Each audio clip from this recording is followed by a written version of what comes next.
Hello friend, कैसे हो आप सभी। जैसे अंग्रेजी कैलेंडर में जनवरी, फरवरी और मार्च के महीने होते हैं, वैसे ही हिंदू कैलेंडर में चैत्र, आषाढ़, जेठ, सावन, भाद्र, कार्तिक और महाशीर्ष का महीना होता है। महाशीर्ष का महीना हिंदू पंचांग का 9वां महीना होता है।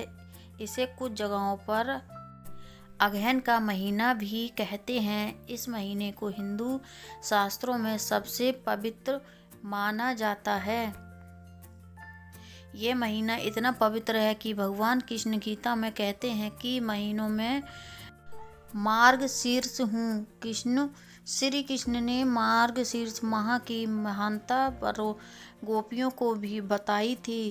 उन्होंने कहा था कि इस महीने में यमुना स्नान से मैं सहज ही सभी को प्राप्त हो जाऊंगा। मार्गशीर्ष माह को भगवान श्री कृष्ण का स्वयं रूप माना गया है। मार्गशीर्ष माह को अगहन मास कहने के पीछे भी कई तर्क है। भगवान श्री कृष्ण की पूजा अनेक रूपों में एवं अनेकों नामों से की जाती है। इन्हीं रूपों में से एक मार्गशीर्ष का ही एक रूप है। शास्त्रों में कहा गया है कि इस माह का मृगशिरा नक्षत्र से है। ज्योतिषी के अनुसार नक्षत्र 27 होते हैं, जिसमें से एक है मृगशिरा नक्षत्र। इस माह की पूर्णिमा मृगशिरा नक्षत्र से मुक्त होती है।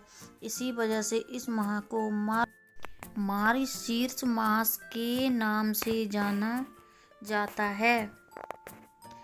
मार्गशीर्ष माह के श्रद्धा और भक्ति से प्राप्त पुण्य के बल पर हमें सभी सुखों की प्राप्ति होती है। इस माह में नदी स्नान और दान पुण्य का विशेष महत्व है।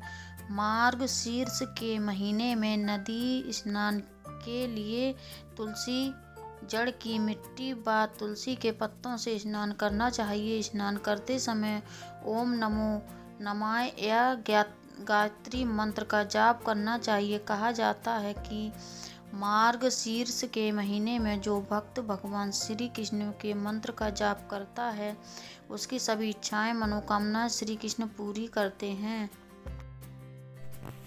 धर्म कर्म की दृष्टि से इस महीने में बहुत महत्वपूर्ण माना जाता है। इस महीने में ऐसी चमत्कारी शक्तियां हैं जिन पर आप सहसा विश्वास नहीं कर पाओगे। अगहन महीने में श्री कृष्ण का ध्यान और उपासना करने से अमोघ फल प्राप्त होता है। अतः इन माह में निरंतर भगवान श्री कृष्ण का ध्यान करके रहने से इस माह का संपूर्ण फल आप पा सकते हैं। श्री कृष्ण को अपना बनाने और उनकी कृपा पाने के लिए केवल प्रेम का साधना ही पर्याप्त है। मार्गशीर्ष महीने में अगर आप पूरे प्रेम भाव से श्री कृष्ण को पुकारते हैं तो निश्चित ही वे अपना उचित फल देंगे। स्कंद पुराण के अनुसार भगवान कृष्ण और राधा की कृपा वालों को मार्गशीर्ष माह में व्रत, उपवास और भजन कीर्तन आदि करते रहना चाहिए। इसके साथ ही शाम के समय यानी संध्या काल में श्री कृष्ण और राधा की आराधना करने के साथ साथ विष्णु जी के भजन कीर्तन भी अवश्य करने चाहिए। मार्गशीर्ष माह में प्रतिदिन गीता का पाठ जरूर करना चाहिए। ऐसा करने से भगवान भक्तों की सभी मनोकामना पूरी करते हैं। इस महीने कुछ चीज़ों का प्रयोग करने की मनाही है। इस माह में जीरा नहीं खाने की मान्यता है, इसलिए मार्गशीर्ष में जीरा नहीं खाना चाहिए। इसके साथ ही तेल मालिश करना शुभ फल प्रदान करता है। तो फ्रेंड, ये आपको जानकारी कैसी लगी? अच्छी लगी हो तो ज़्यादा से ज़्यादा लोगों में शेयर कर दें और मुझे कमेंट करके ज़रूर बताएं। अगर चैनल पर पहली बार आए हो तो चैनल को सब्सक्राइब कर लें। धन्यवाद।